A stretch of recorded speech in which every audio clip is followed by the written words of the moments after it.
En els últims vídeos hem tractat que la velocitat de la llum al buit és la mateixa en tot sistema de referència, hem estudiat com es pot mesurar experimentalment i hem vist que té un elevadíssim valor, 299.792,458 km per segon, segons els experiments més precisos. Aviat veurem el fet conegut que aquesta és la velocitat màxima assolible, però avui toca respondre una pregunta potser de caire més profund. Per què la velocitat de la llum té aquest valor tan complicat en lloc d'un nombre més rodó com 300.000 km per segon? Doncs perquè aquest és el valor que s'ha mesurat. Fi. La pregunta no va tan enfocada al valor experimental, sinó al fet que, com que estem tractant una velocitat, el seu valor depèn de la definició de les unitats de temps i de longitud, és a dir, de la definició dels segons i de la definició dels quilòmetres o metres. En aquest vídeo, doncs, veurem com es defineixen aquestes unitats i intentarem veure si som capaços de redefinir-les per tal d'obtenir valors més bonics i pràctics i les conseqüències que això podria tenir. Com anem, amics? Soc l'Obon George i en aquest vídeo veurem el perquè d'aquest curiós valor de la velocitat de la llum.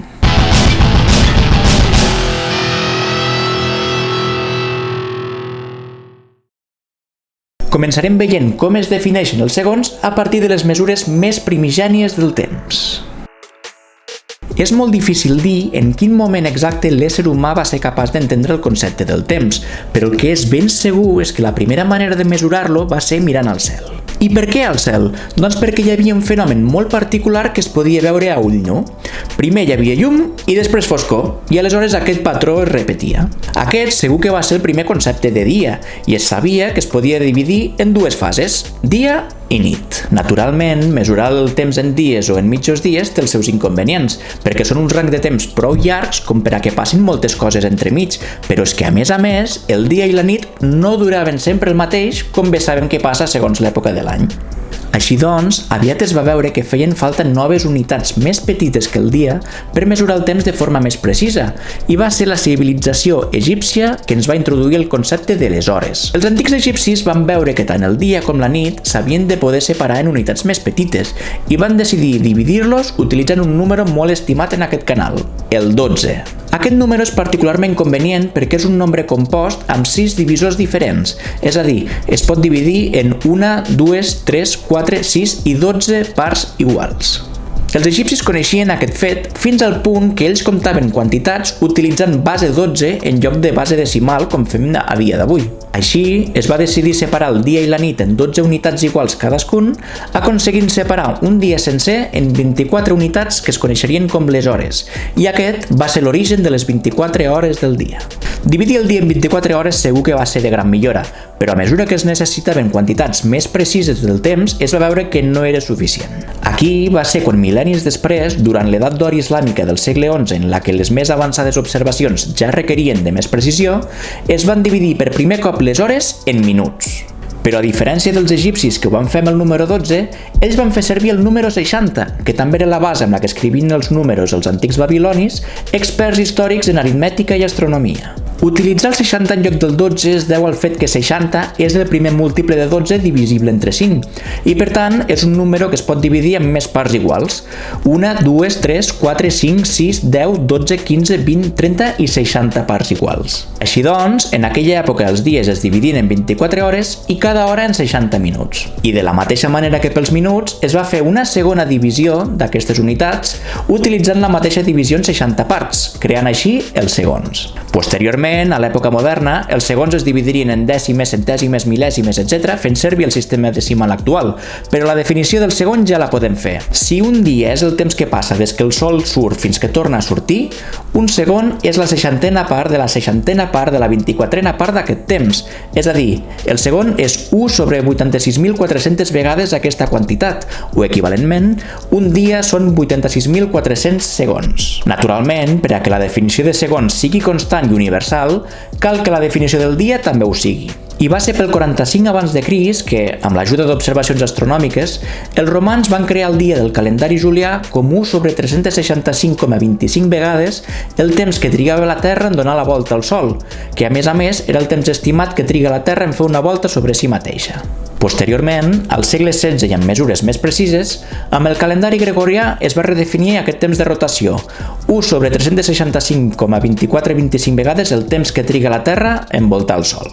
Així doncs, mantenint la definició de segon com 1 sobre 86.400 vegades el temps que triga la Terra en fer una rotació sobre si mateixa, que alhora està definit com 1 sobre 365,2425 vegades el temps que triga la Terra en donar la volta al Sol, tenim el concepte de segon ben definit basat en el temps que triga la Terra en donar la volta al Sol. Malauradament, tal com vam veure el vídeo del dia més curt de la història, hi ha certs efectes provocats per la Lluna i les marees, radiacions solars, etc., que fan que la durada de la rotació de la Terra no sigui exactament constant. Així doncs, es va fer una nova definició del segon per fer-la més universal, utilitzant un fenomen més estable relacionat amb l'àtom de cesi 133. Sota una radiació de llum microones amb aquesta freqüència concreta, aquest àtom absorbeix la llum canviant d'estat energètic, passant d'un estat fonamental que pintem en verd a un estat excitat taronja. L'energia de la llum absorbida es pot mesurar experimentalment de forma molt precisa, generant una nova manera de definir el temps a partir d'aquesta freqüència. Un segon passa a ser el temps que triga la llum microones absorbida per l'àtom de cesi 133 en fer aquest número d'oscil·lacions.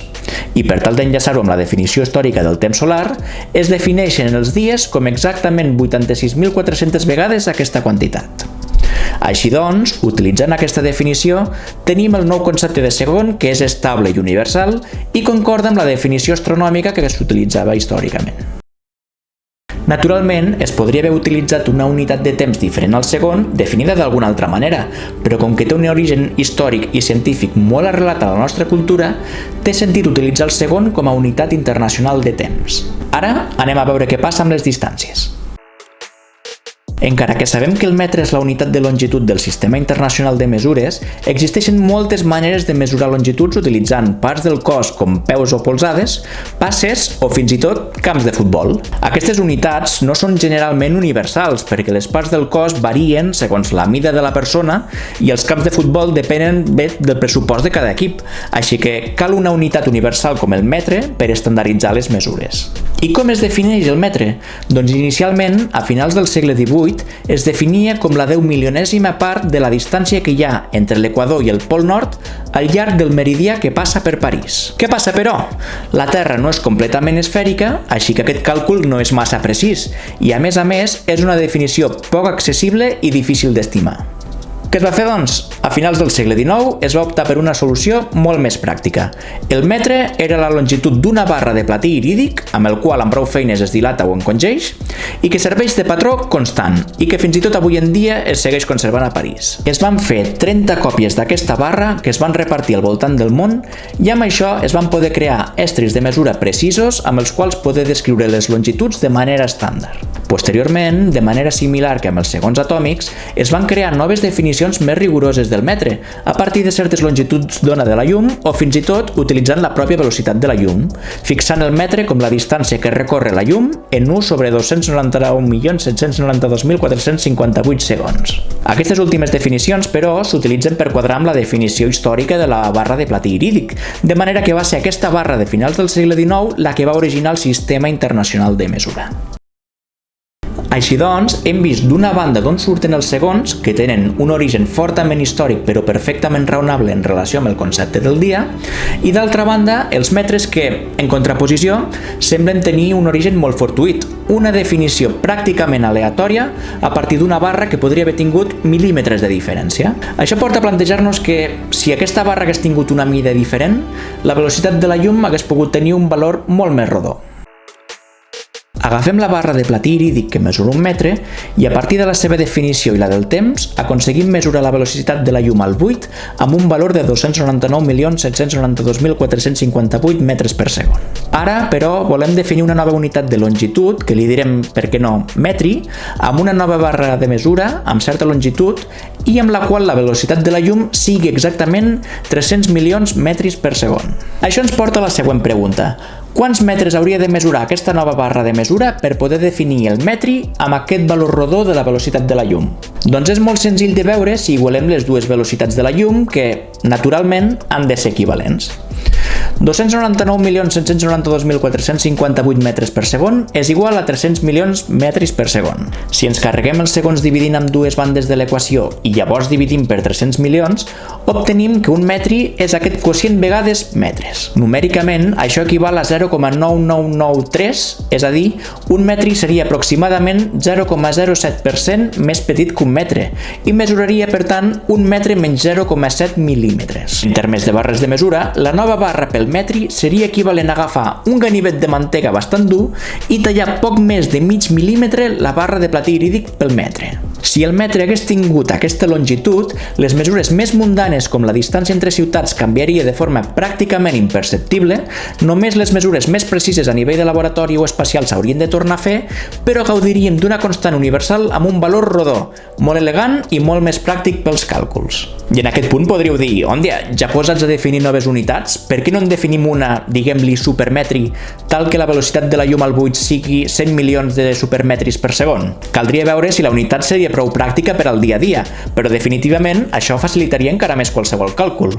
I ho faríem de la mateixa manera, igualaríem velocitats i obtindríem en metres la longitud dels supermetris, que serien una mica menys de 3 metres i coincidiria exactament amb 3 metris. O fins i tot, ja que la velocitat de la llum és la velocitat màxima assolible, per què no definim una unitat tal que la velocitat de la llum sigui un valor per segon? Perquè en aquest cas potser hauríem de seguir vigilant que les unitats de les equacions quadrin, però això ens permetria simplificar les fórmules que continguin potències de la velocitat de la llum c, ja que el seu valor seria 1. Per exemple, la magnitud del vector de Poynting, que es calcula com l'amplitud del camp elèctric E al quadrat sobre la permeabilitat magnètica al buit mu sub 0 per la velocitat de la llum, es calcularia com E quadrat sobre mu sub 0. O l'índex de refracció n, calculat com la velocitat de la llum al buit sobre la velocitat del medi, seria simplement 1 sobre la velocitat del medi. I aquesta és una idea sensacional perquè, com veurem properament, la velocitat de la llum apareix constantment a les fórmules de relativitat i ens simplificaria molt les expressions si la poguéssim igualar a 1 per defecte. Aquesta idea donarà lloc al concepte de les unitats naturals i això és un tema molt interessant que tractarem en un futur, però que deixarem per un altre dia. I fins aquí. En aquest vídeo hem vist que les definicions de segons i metres tenen una fortíssima component històrica, una més fortuïta que l'altra, i que d'haver-se definit diferentment estaríem treballant amb valors molt més rodons. El gruix d'un tall de mantega que ens hagués fet la vida molt més fàcil. Bé, si us ha agradat el vídeo, deixeu-me m'agrada, subscriveu-vos al canal i compartiu el vídeo i ens veiem a la propera. Adeu, amics!